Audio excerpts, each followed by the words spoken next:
Hello, నేను VCS రావు. ఎంపీలు జీతాలు పెంచేసుకున్నారు. ఆయా రాష్ట్రాల్లో ఉండేటువంటి ఎమ్మెల్యేలు వాళ్ళకి కావాల్సిన విధంగా పెంచేసుకున్నారు. వాళ్ళని ప్రశ్నించేటువంటి వాళ్ళు ఎవరు లేరు. పోనీ న్యాయస్థానాల్లో కేసు వేస్తే తీసుకుంటారా అని అంటే సుప్రీంకోర్టు తీసుకోలేదు. అసలు ఎంపీలకు ఎమ్మెల్యేలకు ఎందుకు పెన్షన్లు ఇవ్వాలి అనే దాని మీద పిటిషన్ వేస్తే సుప్రీంకోర్టు తీసుకోలేదు. కనీసం నిర్ణీత కాలాన్ని నిర్దేశించి పెన్షన్లకి నిర్ణయించండి నిర్ణీత కాలాన్ని అని చెప్పి దాని మీద పిటిషన్ వేస్తే మధ్యప్రదేశ్ హైకోర్టు తిరస్కరించింది. దాంతో ఎవరు పిటిషన్లు వేసినా కానీ ఎంపీలు ఎమ్మెల్యేలు చట్టసభలో ఉండేటువంటి వాళ్ళ జీతభత్యాల మీద కానీ లేదంటే పెన్షన్ల మీద కానీ పిటిషన్ వేస్తే ఏ కోర్టు కూడా తీసుకోవట్లా. దానికి కారణం ఏంటో తెలుసా? అక్కడ న్యాయ వ్యవస్థ శాసన వ్యవస్థ రెండు పరస్పరం ఇచ్చిపుచ్చుకునేటువంటి దూరంలో వెళ్తూ ఉన్నాయి ప్రజెంట్. అన్ని సందర్భాల్లో అని చెప్పి చెప్పలేను, కానీ నేను కొన్ని సందర్భాల్లో ఖచ్చితంగా ఈ రెండు కలిసి వెళ్తున్నాయి అనేది మనకి క్లియర్గా అర్థమవుతుంది. దీనికి తోడు మళ్ళా కార్యనిర్వహణ వ్యవస్థ, శాసన వ్యవస్థ ఏ పాట పాడమంటే కార్యనిర్వహణ వ్యవస్థ ఆ పాట పాడుతుంది. న్యాయ వ్యవస్థ స్వతంత్ర ప్రతిపత్తి గలదు. వాస్తవంగా న్యాయ వ్యవస్థ మీద వస్తున్నటువంటి విమర్శలు ఆరోపణలు మనం చూస్తూనే ఉన్నాం. అవి కాస్త తారాస్థాయికి ఇప్పుడు మనం ఢిల్లీ హైకోర్టులో దొరికినటువంటి డబ్బు కట్టలు, వర్మ ఇంట్లో డబ్బు కట్టలు దొరికినటువంటి సందర్భంగా వేరే చెప్పాల్సిన అవసరం లేదు. మరి వీళ్ళని ఎవరు కట్టడి చేయాలి? ఎవరు కట్టడి చేసే అవకాశం ఉందంటే ఎవరు కట్టడి చేసేటువంటి అవకాశం లేదు. వాళ్ళే కట్టడి చేసుకోవాలి. సో నా రాజదండం నా ఇష్టం అన్నట్టుగా ఉంది. ఇప్పుడు ఎంపీలు 24% జీతాలు పెంచుకున్నారు. అలాగే బత్యాలు కూడా పెంచుకున్నారు, కొంత ఆయా అలవెన్సులు కూడా పెంచుకున్నారు. ప్రతి 5 సంవత్సరాలకి పెంచాలి అనేది 2018లో వాళ్ళే ఒక చట్టం చేసుకున్నారు, చట్ట సవరణ చేసుకున్నారు. అసలు 1954లో రాజ్యాంగం ఏం చెప్పింది? కేవలం జీత బత్యాలు మాత్రం చెప్పింది, పెన్షన్స్ చెప్పలేదు. ఆ తర్వాత రాజ్యాంగాన్ని సవరించుకొని పెన్షన్లకి ఓపెన్ చేశారు, పెన్షన్లు ఇచ్చేలాగా.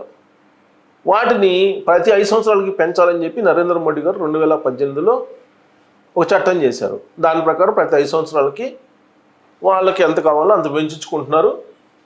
ఆ పెంచుకున్న తర్వాత ఉద్యోగులు కూడా పెంచుతూ ఉన్నారు. ఎందుకంటే వాళ్ళు పెంచుకుంటున్నారు కాబట్టి ఉద్యోగులు కూడా ప్రశ్నిస్తారు కదా, మీరు పెంచుకుంటారు కదా చట్టాలు చేసేటువంటి వాళ్ళు, చట్టాన్ని అమలు చేసేటువంటి వాళ్ళు మేము కూడా మాకు కూడా పెంచాలి కదా అని అడగకుండా ముందే పెంచేస్తున్నారు. వాళ్ళకి పిఆర్సీ అంటున్నారు. అయితే దీనికి ఒక ప్రాతిపదిక ఉందా అంటే ప్రాతిపదిక ఉంది. ద్రవ్యోల్బణానికి అనుగుణంగా పెంచుకోవాలి అనేది ఒకటి పెట్టుకున్నారు. కానీ అసలు జీడిపిలో మన అప్పుల వాటా ఎంత ఉంది అనేదాన్ని బెంచ్ మార్క్గా తీసుకోవాలి కదా, అది తీసుకోవాలి. అది తీసుకోకుండా ద్రవ్యోల్బణాన్ని ఒక బెంచ్ మార్క్గా తీసుకొని అటు శాసన కార్యనిర్వహణ వ్యవస్థలు జీతాలు పెంచుకుంటూ పోతూ ఉన్నాయి. దీంతో దేశం రాష్ట్రం అప్పుల ఊబిలోకి వెళ్ళిపోతూ ఉన్నాయి. సోషల్ మీడియాలో ఈ మధ్య బాగా వైరల్ అయినటువంటి న్యూస్, ప్లస్ చాలా వరకు నిజం కూడా అది ఏంటంటే, స్వాతంత్ర్యం వచ్చిన తర్వాత భారతదేశానికి అందరూ ప్రధానులు చేసినటువంటి అప్పు 50 లక్షల కోట్ల రూపాయలు ఉంటే నరేంద్ర మోడీ గారు 2014లో ప్రధానమంత్రిగా అయిన తర్వాత చేసినటువంటి అప్పు మొత్తం కలిపి దాదాపు 160 లక్షల కోట్లకు పైగా చేరింది. ఇప్పుడు తాజాగా పెట్టినటువంటి బడ్జెట్ 2025-26లో అయితే అంచనాల్లో 192 లక్షల కోట్లు అప్పు ఉంటుంది. అప్పు రాబోయేటువంటి రోజుల్లో 192 లక్షల కోట్ల రూపాయలు ఉంటుంది అని చెప్పి అంచనా వేశారు. 192% పెరిగింది గతం కంటే. ఇప్పుడు నరేంద్ర మోడీ గారు అధికారంలోకి వచ్చిన తర్వాత అప్పులు తీసుకునేటువంటి శాతం 192% పెరిగిందని చెప్పి వాళ్ళే అంచనా వేశారు. మరి జీతభత్యాలు పెంచుకునేటప్పుడు లేదా పెన్షన్లు తీసుకునేటప్పుడు రాజ్యాంగాన్ని సవరించుకుంటున్నారు కదా, చట్టాలను మార్పులు చేసుకుంటున్నారు కదా. ఎట్ ద సేమ్ టైం పేదవాడి బాధలు ఎందుకు పట్టవు? వీళ్ళకి శాసన కార్యనిర్వాహక వ్యవస్థలకి పడుతున్నాయంటే కనీసం కోర్టులో పిటిషన్ వేద్దామంటే దీని మీద తీసుకునేటువంటి పరిస్థితి లేదు. సుప్రీంకోర్టు అసలు తిరస్కరించింది పిటిషన్ని. చాలామంది ట్రై చేశారు.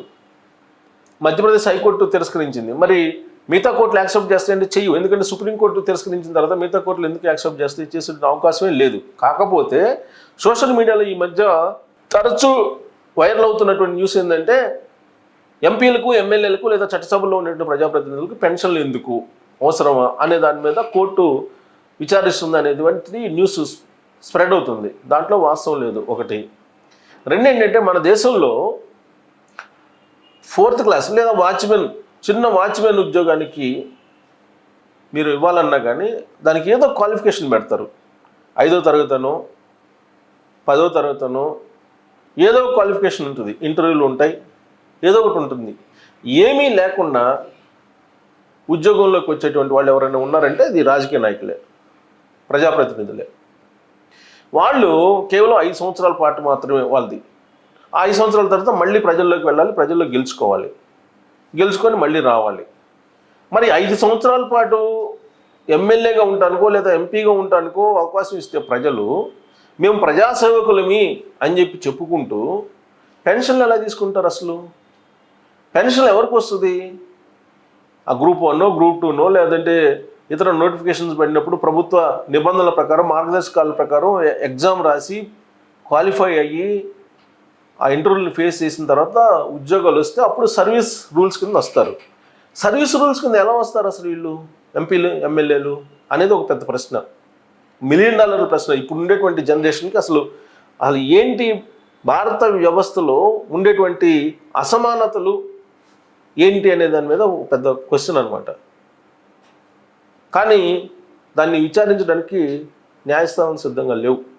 మరి ఇప్పుడు పెంచుకున్నటువంటి జీతభత్యాలు నేపథ్యం ఏంటి అని చూద్దాం. ఎంత పెంచుకున్నారు, వాళ్ళ అలవెన్స్లు ఎంత, ఎంపీది ఎంత, అసలు ఏ రాష్ట్రంలో ఎంత ఉంది ఎమ్మెల్యేలకు అనేది కూడా నేను మీకు చూపించేటువంటి ప్రయత్నం చేస్తా.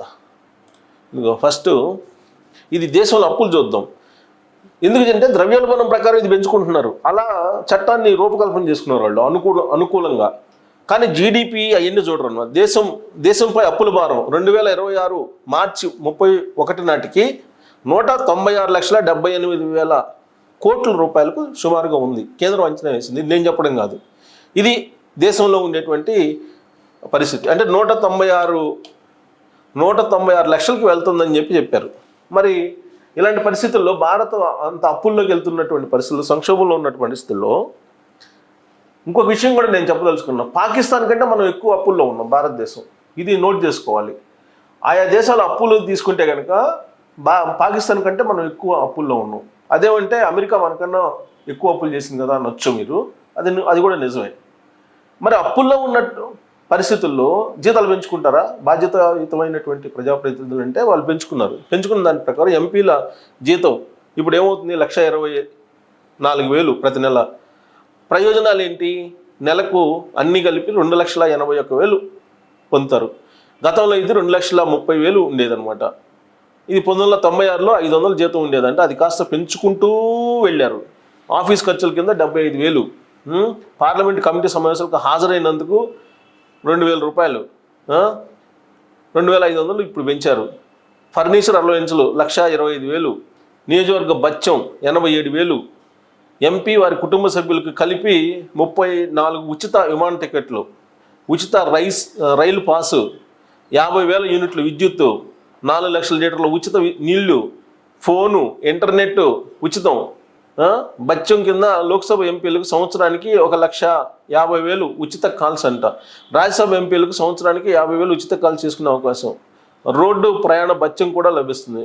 సో మినిస్టర్లకు లభించేది ఇవన్నీ వివరాలు ఇది. సో ఇలాంటి పరిస్థితుల్లో పెన్షన్ కూడా పెంచుకున్నారు. వీళ్ళేంది పెన్షన్ గతంలో వీరికి నెలకు 25,000 రూపాయలు ఉండేదంట, తాజాగా 31,000 చేసుకున్నారు. అంటే ఒకసారి ఎంపీగా చేసినా సరే 31,000 పెన్షన్ లభిస్తుంది. సో ఇక 5 సంవత్సరాల కన్నా ఎక్కువ గెలిస్తే కనుక ఇంకొక ఎక్స్ట్రా 2,500 ఎక్స్ట్రా వస్తుంది. అంటే ఇది పెంచుకుంటూ పోయి లాస్ట్కి మీకు భారతదేశాన్ని ఏ విధంగా వీళ్ళు అప్పుల పాలు చేశారనే దానికి ఉదాహరణ అనమాట ఇది. ఇంతకన్నా ఏమన్నా ఉందా? ఇదొక ఎత్తు అయితే నేను మీకు అసలు మన రాష్ట్రాల్లో, భారతదేశంలో ఉండేటువంటి ఆయా రాష్ట్రాల్లో అత్యధికంగా జీతాలు కలిగినటువంటి రాష్ట్రం ఏది అని అంటే నేను చూపిస్తాను. నేను మీకు చదివి వినిపిస్తాను. ఎందుకంటే మీకు తెలంగాణ మహారాష్ట్ర ఎక్కువ ఉంది హయ్యెస్ట్ ఇప్పుడు తీసుకున్నటువంటి నిర్ణయం ప్రకారం. తెలంగాణ హయ్యెస్ట్ ఉంది 2,50,000 ఎమ్మెల్యేకి జీతం. మళ్ళీ జీతం బత్యాలు వేరే ఉంటాయి. మళ్ళీ మహారాష్ట్ర 2,32,000. ఏమన్నా అర్థం ఉందా? ఎంపీకి ఏమో 1,25,000 ఇప్పుడు పెంచిన దాని ప్రకారం. తెలంగాణలో గెలిస్తే ఎమ్మెల్యే కానీ ఎమ్మెల్సీ కానీ 2,50,000 నెలకి.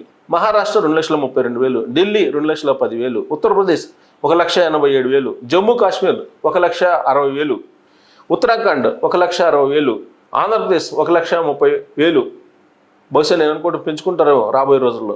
హిమాచల్ ప్రదేశ్ 1,25,000, రాజస్థాన్ 1,25,000, గోవా 1,17,000, హర్యానా 1,15,000, పంజాబ్ 1,14,000, పశ్చిమ బెంగాల్ 1,13,000, జార్ఖండ్ 1,11,000, మధ్యప్రదేశ్ 1,10,000, ఛత్తీస్గఢ్ 1,10,000, తమిళనాడు 1,05,000. మన పక్కనే ఉంది. మన శాలరీస్ ఎంత, వాళ్ళ శాలరీస్ ఎంత చూడండి. మన ప్రజాప్రతినిధులు. కర్ణాటక 98,000 ఎమ్మెల్సీ జీతం, సిక్కిం 86,000, కేరళ 70,000, గుజరాత్ 65,000. గుజరాత్ అందరూ చెప్పుకుంటారు కదా, 65,000 నరేంద్ర మోడీ గారు అక్కడ ఇస్తుంది. మరి మిగతా రాష్ట్రాల్లో ఇప్పుడు తెలంగాణలో, ఆంధ్రప్రదేశ్లో 2,50,000 ఏంటి? 2,50,000, 1,30,000 ఏంటి? మరి గుజరాత్ లాగా అందరినీ జీతాలు తీసుకోమనొచ్చు కదా నరేంద్ర మోడీ గారు. అది చెప్పరు. మళ్ళా ఒడిశా 62,000, మేఘాలయ 59,000, పుదుచ్చేరి 50,000, అరుణాచల్ ప్రదేశ్ 49,000, మిజోరాం 67,000, ఇక అస్సాం 42,000, మణిపూర్ 37,000, నాగాలాండ్ 36,000, త్రిపుర 34,000. ఇది జీతాలు ఆయా రాష్ట్రాల్లో ఎమ్మెల్యేలకు ఇచ్చేటువంటివి. దీనికి ఏమన్నా అసలు శాస్త్రీయమైనటువంటి విధానం ఉందా? లేదు. ఏ రాష్ట్రంలో వాళ్ళు ఆ రాష్ట్రానికి తగిన విధంగా జీతాలు తీసేసుకుంటున్నారు. దానికి బాధ్యత లేదు. అసలు కనీసం ఆలోచించడం కూడా ఆలోచించరు. ప్రజలు ఏమైపోయినా సరే మనకు కావాల్సింది మనకి. పోనీ ఇంత జీతాలు తీసుకుంటున్నారు కదా, కరప్షన్ లేదంటే political corruption, highest corruption political corruption, తర్వాత ఎగ్జిక్యూటివ్ కరప్షన్, తర్వాత జ్యుడిషియరీ కూడా ఉంది, మీడియా కూడా ఉంది. కాకపోతే ఎక్కువ తక్కువలే. మరి భారతదేశాన్ని లేదంటే వ్యవస్థను ఎటు తీసుకెళ్తున్నాం మనం?